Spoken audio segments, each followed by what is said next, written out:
Ever stare up at the night sky and just feel like, wow, like our whole planet is this tiny blue marble hanging in an endless black ocean? Hmm.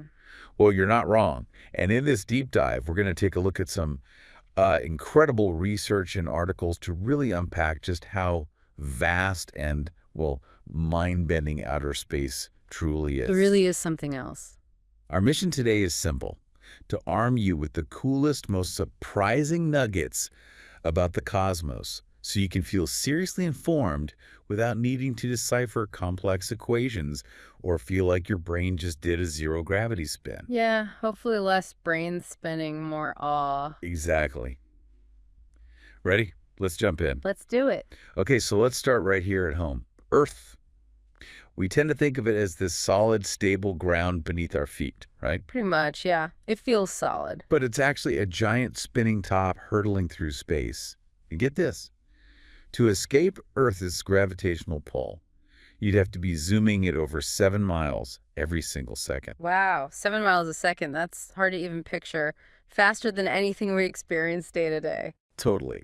It's this invisible force, gravity, that keeps us all from, flying off into the void. And it's fascinating that the same force, gravity, which feels so familiar, is also the thing that makes leaving Earth so incredibly difficult. That 7 miles per second really underlines the power we're tethered by. Absolutely.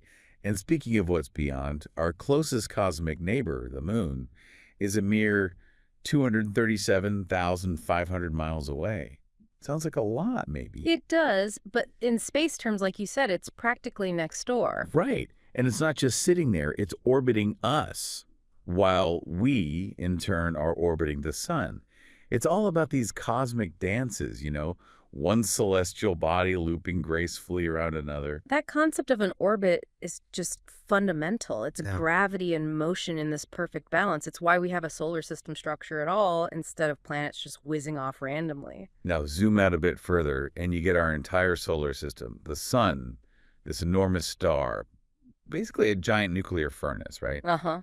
Hmm? Constantly fusing hydrogen. And all the planets doing their orderly rounds. Mars, then the behemoth Jupiter, Saturn with its breathtaking rings, seriously.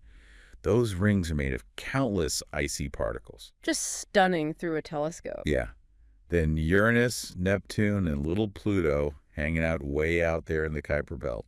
And it's not just stuff we see through telescopes, is it? We've actually sent probes out there. They mentioned Pioneer 10 is actually on its way out of the solar system. That's right. Think about that, a human-made object escaping the sun's main influence, heading into interstellar space. It's a profound achievement. It really gives you a tangible sense of the scale, doesn't it, when we talk about the distances between stars? Precisely. Which neatly brings us to outer space itself, everything beyond our solar system. And if you thought the solar system was big, well, brace yourself. Yeah, it gets bigger. A lot bigger. Because beyond that is the universe, absolutely everything that exists. All the stars, all the galaxies, and all that mind-boggling emptiness in between. Yeah. It really puts our little corner of the cosmos into perspective. It certainly does. Makes you feel both incredibly small and, strangely, part of something immense. Our solar system, which is still mostly unexplored by us, is just a tiny, tiny speck. It's incredible to think about how our understanding of all this has evolved. They mentioned early beliefs like the stars being fixed onto this solid crystal sphere surrounding the Earth. Can you imagine thinking that? It's a testament to human curiosity, isn't it? Trying to make sense of the night sky with the tools they had. Those early models, though wrong, were the first steps. Trying to find order. And then you have these pivotal figures like Copernicus, who dare to suggest, hey, maybe the sun's the center. A truly revolutionary, almost heretical idea back then. Right. And Galileo, using his newfangled telescope, actually saw moons orbiting Jupiter like a mini solar system. Proof it wasn't all about Earth. Exactly. And Cassini figuring out the Earth-Sun distance, 93 million miles, that's when the sheer vastness really started to hit home for people. These were huge shifts in thinking. Not just minor tweaks, but fundamentally changing our place in the universe, all based on looking closer and challenging assumptions. Absolutely. Driven by observation and evidence. And then come the distances. They start throwing around terms like light years. Now, for anyone who's ever been confused, it's not a measure of time, is it? No, definitely not. It's pure distance. The distance light, the fastest thing there is, travels in one whole year. And light travels at what, 186,000 miles per second? Roughly, yeah. So a light year ends up being about 6 trillion miles. 6 trillion. Okay. It's just numbers that big are hard to really visualize. They are. That's why we need units like the light year. Miles or kilometers just become unwieldy when you're talking about the space between stars. So our nearest stellar neighbor after the Sun, Proxima Centauri, is about 4.2 light years away. Still sounds close, but that's over 25 trillion miles. Uh-huh. And the most distant galaxies we've detected, we're talking over 10 billion light years away. Yeah. 10 billion. Let that sink in. The light from those galaxies started its journey towards us 10 billion years ago. Exactly. We're literally looking back in time when we see them, seeing the universe as it was way back then.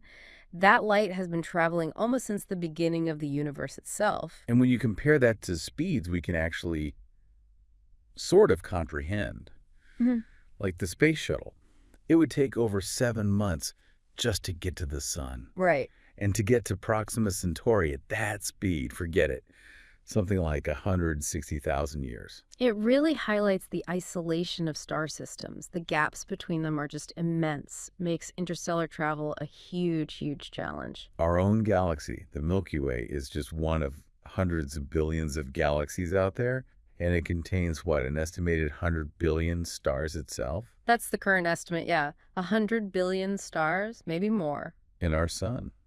It's not even downtown. It's out in the suburbs, one of the spiral arms, about 30,000 light years from the galactic center. That's a good analogy. We're not in a particularly special location within the galaxy's grand structure. And they had this amazing visual analogy in the sources trying to grasp the scale. Start with your house, multiply its size by 1,000,000, you get roughly the size of Earth. Okay. Multiply that by another 1,000,000, get the scale of our solar system.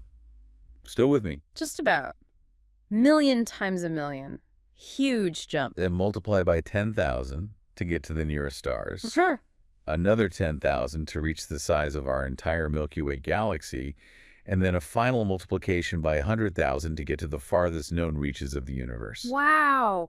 Those multiplying factors just keep growing exponentially. It's true. Yeah, almost impossible to truly picture, but it gives you a sense of the layers of scale. Right. From your house to the edge of everything. Mm-hmm. And the Milky Way itself is a staggering 100,000 light years across. It is. An immense island of stars, gas, and dust, all swirling together, held by gravity. Okay, so space is unbelievably huge, vast, mind-bendingly big. But where did it all come from? What's the origin story? The big question. Well, the prevailing scientific explanation is the Big Bang Theory.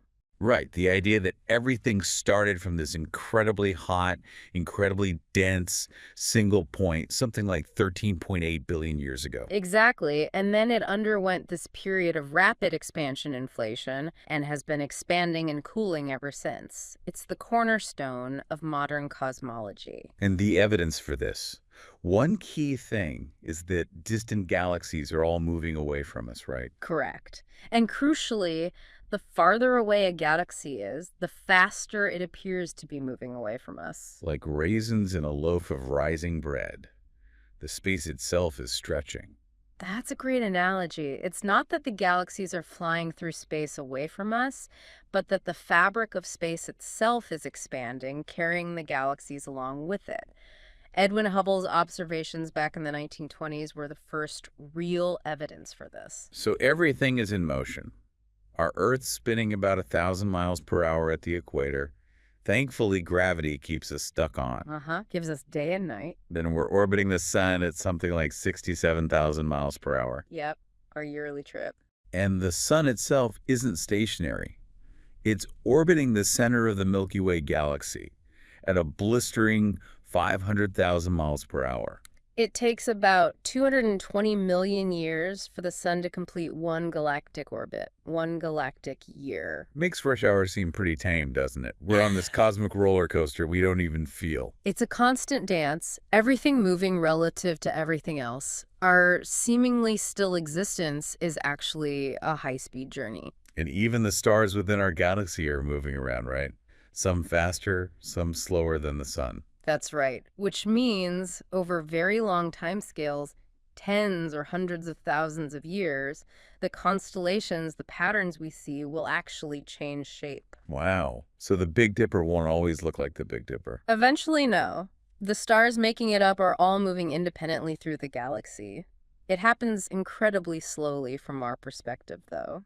Okay, so space is huge, expanding, and everything's moving. But what is space actually made of? Is it just empty? Mostly, yes. It's an incredibly good vacuum, far emptier than anything we can create here on Earth. But it's not perfectly empty. Ah, okay. So what's in it? There are very, very thin amounts of gas and dust scattered throughout the interstellar medium, much, much thinner than our air, but it's there. And mostly hydrogen gas, I gather, since that's what stars are made of. Exactly. Hydrogen is the most abundant element in the universe by far. And these vast clouds of gas and dust, we call them nebulae. Some are sites of new star birth, like the famous Pillars of Creation. Others are remnants of dying stars. Like the Rosette Nebula or the Helix Nebula they mentioned. Beautiful structure. Absolutely stunning and vital for the cosmic life cycle. Our own atmosphere here, mostly nitrogen and oxygen, is just this incredibly thin layer, isn't it? Go up 60 miles or so, and you're basically in space. That's right. A very fragile boundary protecting us from that vacuum. And this dust you mentioned, tiny particles, they actually play a role in forming planets. They do. In the disk of gas and dust around a young star, these tiny dust grains can start sticking together, gradually building up into larger and larger clumps, pebbles, rocks, planetesimals, and eventually planets. So cosmic dust bunnies are important. Heh, you could say that. And some nebulae, like the Helix, are formed when stars like our sun reach the end of their lives and puff off their outer layers. It's cosmic recycling. Everything's made of atoms, right? These tiny building blocks.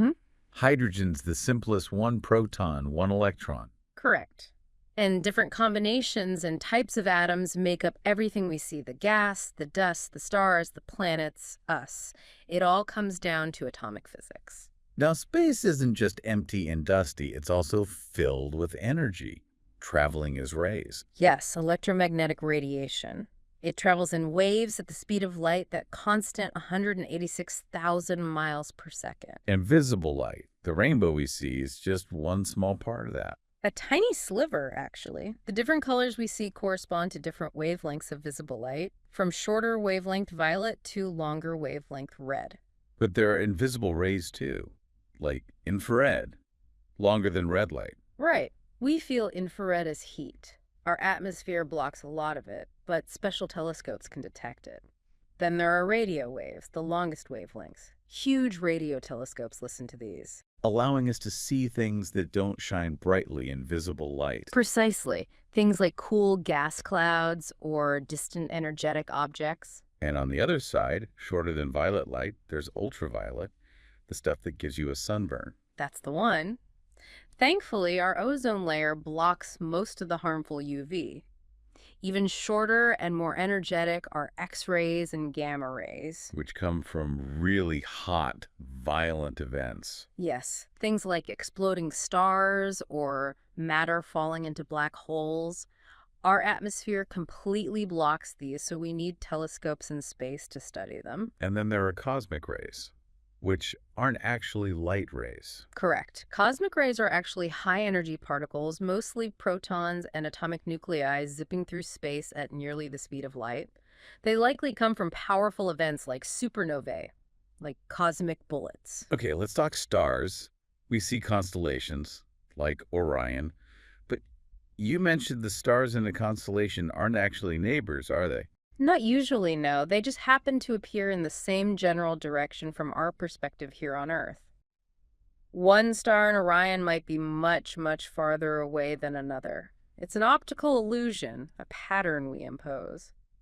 And stars themselves are basically huge, glowing balls of superhot gas, like our sun. Essentially, yes. Masses of hydrogen and helium, primarily undergoing nuclear fusion in their cores. And how bright they look to us depends on, well, how bright they actually are and how far away they are. Exactly. A star's intrinsic brightness is its luminosity. What we see is its apparent brightness, which fades with distance. A nearby dim star can look brighter than a distant superluminous one. And the energy comes from that fusion process, smashing hydrogen into helium in the core. That's the main engine for most stars. The core temperatures and pressures are immense millions of degrees. Our sun, for example, fuses about 600 million tons of hydrogen into helium every second. Wow, 600 million tons a second. And it's been doing that for 4.5 billion years. Yep. And it's got enough fuel left for about another 5 billion years. It's incredibly efficient, converting mass into energy, according to EMCR. That's a stable power source. And with billions of stars just in our galaxy, it seems likely many must have planets, right? That's what we're finding out. Thanks to exoplanet hunting missions like Kepler and TESS, we now know planets are incredibly common. Most stars probably have them.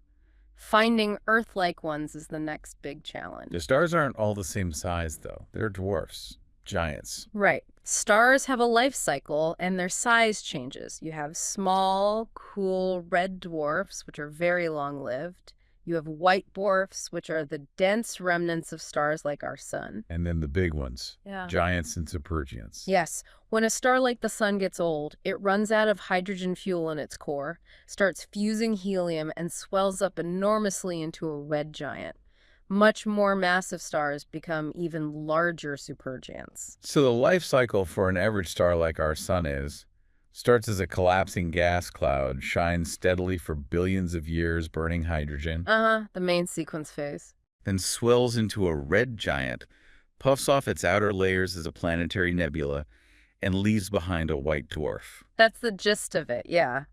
A beautiful, long process governed by gravity and nuclear physics. But the really massive stars, they go out with a bang. They certainly do. They end their lives in colossal supernova explosions. For a short time, a single supernova can outshine its entire host galaxy. Incredible.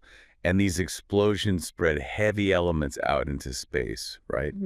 Stuff needed for planets and life. Exactly. We're literally made of stardust, elements forged in stars and scattered by supernovae. Stars also hang out in groups. Binary stars, clusters. Very common. Many stars exist in binary, two stars, or multiple star systems orbiting each other. And then you have star clusters, open clusters with dozens or hundreds of young stars born together, and globular clusters, which are dense balls of hundreds of thousands of very old stars. Like M13 and Hercules they mentioned, 22,500 light years away. Imagine that sky. It would be spectacular. Thousands of bright stars packed relatively close together. Okay, zooming out again. Galaxies. Millions or trillions of stars each. Yeah. And they have different shapes. Yes, broadly speaking, we classify them by their morphology. Our nearest large neighbor, Andromeda, is a spiral galaxy, like our Milky Way. It's about 2.5 million light years away and actually bigger than us. And it's heading our way for a collision. Yeah, but don't lose sleep over it. It's billions of years away.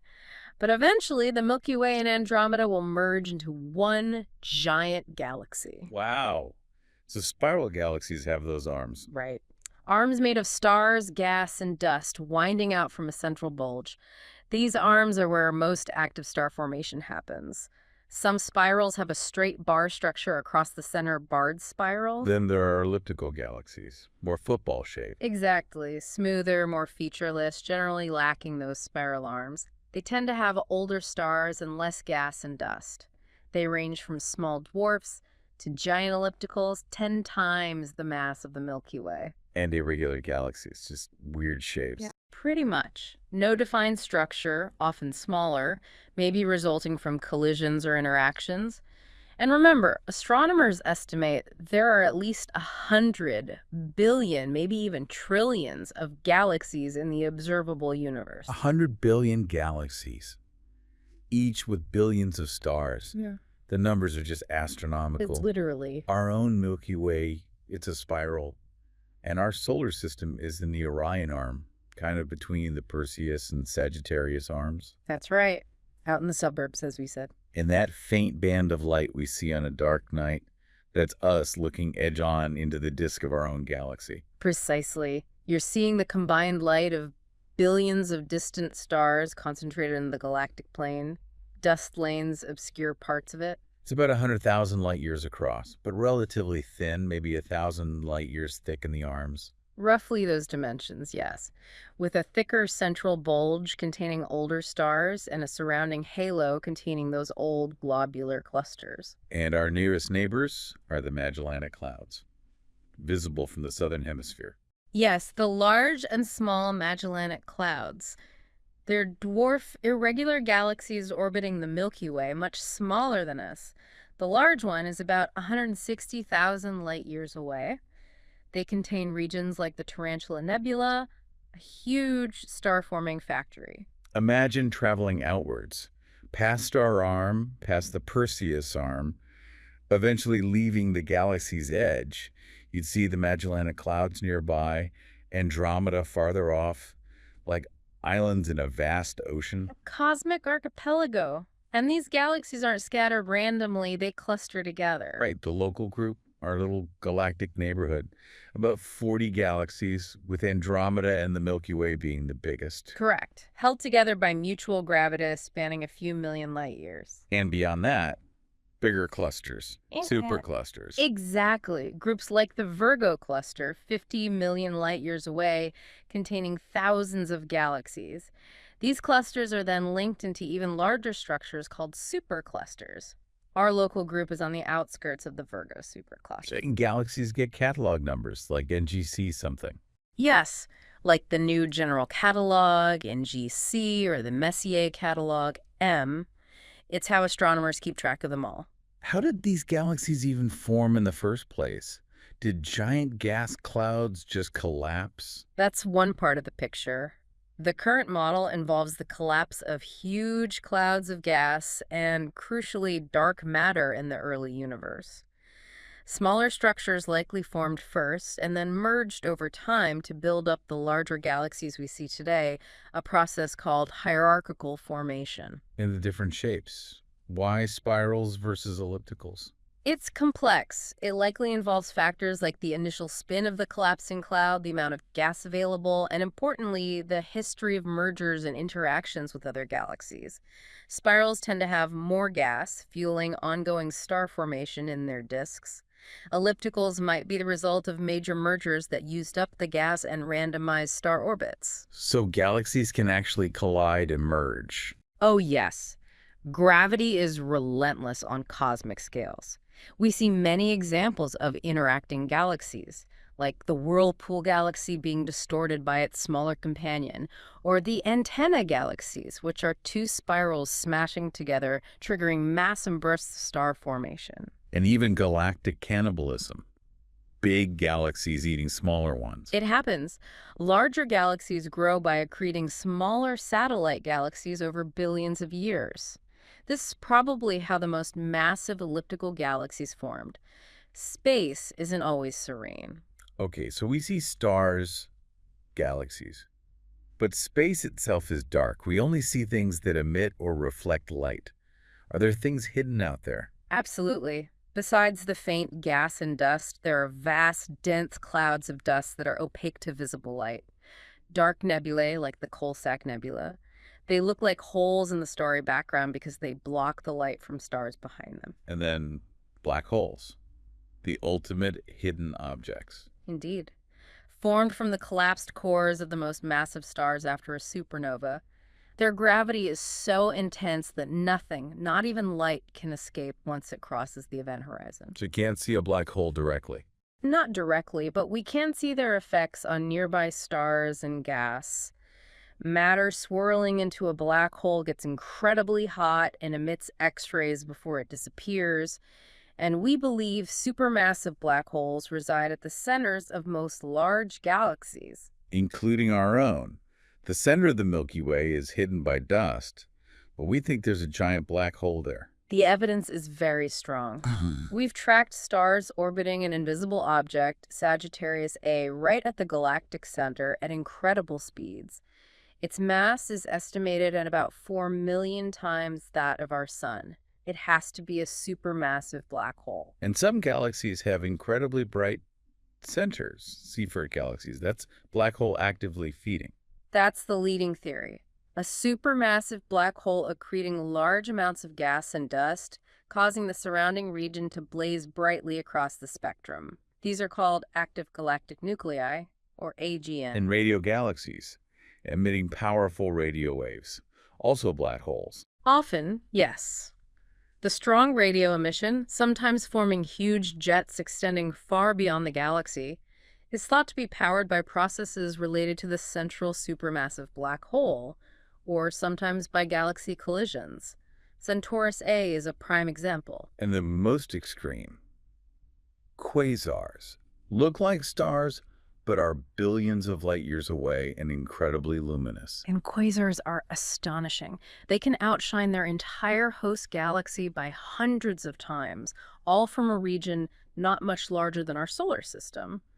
The energy source is almost certainly matter falling into a supermassive black hole, perhaps billions of times the sun's mass in the early universe. They might be young galaxies going through a very active phase. Gravity again. You mentioned it bends light. Einstein's idea. Yes, general relativity tells us that mass curves space-time and light follows these curves. It's been confirmed observationally, for instance, during solar eclipses. Black holes are just the most extreme example, bending space-time so much that light gets trapped. And this bending can act like a lens, gravitational lensing. Exactly. A massive galaxy or cluster between us and a distant object, like a quasar, can bend the quasar's light. This can magnify the quasar or even create multiple images of it. It's a cosmic illusion, but also a powerful tool for astronomers to study distant objects and map out mass, including dark matter. Einstein also predicted gravitational waves, ripples in space-time. He did, caused by accelerating massive objects like merging black holes or neutron stars. And incredibly, since the original source material for this dive was compiled, these have been directly detected. Starting in 2015 by LIGO and Virgo, it's opened up a whole new way to observe the universe. That's amazing. So what about the future of the universe? Is it going to crunch back down or expand forever? That's the billion-dollar question. It depends on the balance between gravity pulling things together and the expansion pushing them apart. For a long time, we thought expansion might be slowing down due to gravity, but observations of distant supernovae in the late 90s showed something shocking. The expansion is actually accelerating. Speeding up. Why? We don't fully know. We attribute it to something called dark energy, a mysterious, repulsive force inherent in space itself. If it continues, the universe will likely expand forever, getting colder and darker. No big crunch. Wow, dark energy. Another cosmic mystery. How do we find out more about all this stuff? Telescopes, obviously. Bigger and better telescopes, yes. Putting them on high mountains gets them above some of the blurring effects of Earth's atmosphere. But the atmosphere is still a problem, right? It blocks X-rays, gamma rays, lots of infrared. Absolutely. That's why space telescopes are so crucial. Orbiting above the atmosphere gives them a clear, unobstructed view across the entire electromagnetic spectrum. Think of Hubble, Chandra X-ray Observatory, Spitzer Space Telescope. And Hubble has been incredible, hasn't it? Those images. Game-changing. Hubble's clarity and ability to see faint, distant objects revolutionized astronomy. It helped pin down the age of the universe, study galaxy evolution, discover exoplanet atmospheres. The list goes on. And now we have the James Webb Space Telescope, looking even farther back in infrared. Exactly. Webb is designed to see the first stars and galaxies forming after the Big Bang, peering through dust clouds that obscure Hubble's view. Its initial results are already spectacular, and there are plans for even more powerful telescopes in the future. Maybe even on the moon someday. We also send probes out, right? Uncrewed explorers. Yes, robotic probes have explored every planet in our solar system, plus asteroids and comets. Pioneer 10 and 11, Voyagers 1 and 2 are now famous for leaving the solar system, carrying messages from Earth. But even they will take tens of thousands of years to reach the nearest stars. At their current speeds, yes. Interstellar distances are just that vast. They'll likely stop transmitting long before they get anywhere near another star. So actually traveling to the stars, starships, that needs much faster speeds. Much, much faster. We'd need revolutionary propulsion systems, maybe fusion power, antimatter, solar sails pushed by powerful lasers, things still mostly in the realm of science fiction, but being researched. They'd likely have to be built in space, enormous vessels. And starships with people, that's even further off. Hundreds of years, most likely. The challenges are immense. Travel times of decades or centuries, radiation shielding, life support, the psychological toll, maybe generations living and dying aboard ship. Okay, the biggest question perhaps, life out there. Earth seems special, air, water, right temperature, the Goldilocks zone. It certainly seems special to us, but the ingredients for life as we know it, carbon, hydrogen, oxygen, nitrogen, are actually very common throughout the universe, forged in stars. So the building blocks are everywhere. Pretty much, yes. Found in interstellar clouds where stars and planets form. And we know planets are common now, so could there be millions of Earth-like planets just in our galaxy? It's statistically plausible. The conditions need to be right. A stable star, a planet in the habitable zone where liquid water could exist, the right size and atmosphere. But given the sheer numbers, the odds seem favorable that such planets exist. What about intelligent life, like Carl Sagan's estimate of maybe 1 million communicating civilizations in the Milky Way? That was based on the Drake equation, which tries to estimate the probability. It involves many uncertain factors, but it highlights the possibility. It's one of the most profound questions we can ask. Are we alone? What about UFOs, alien visits? Well, science fiction loves the idea, but scientifically speaking, there's currently no credible, verifiable evidence of extraterrestrial spacecraft visiting Earth. Most UFO sightings have mundane explanations: aircraft, satellites, weather phenomena, even misidentification of planets or stars. So extraordinary claims require extraordinary evidence, and we don't have it for alien visitors. That's the scientific approach, yes. Doesn't mean life isn't out there, just that there's no proof they've come here. Maybe contact would happen via signals, radio messages. That seems more plausible given the difficulties of interstellar travel. That's the basis of SETI, the search for extraterrestrial intelligence, using large radio telescopes to listen for artificial signals from other star systems. So we sent messages too? We have.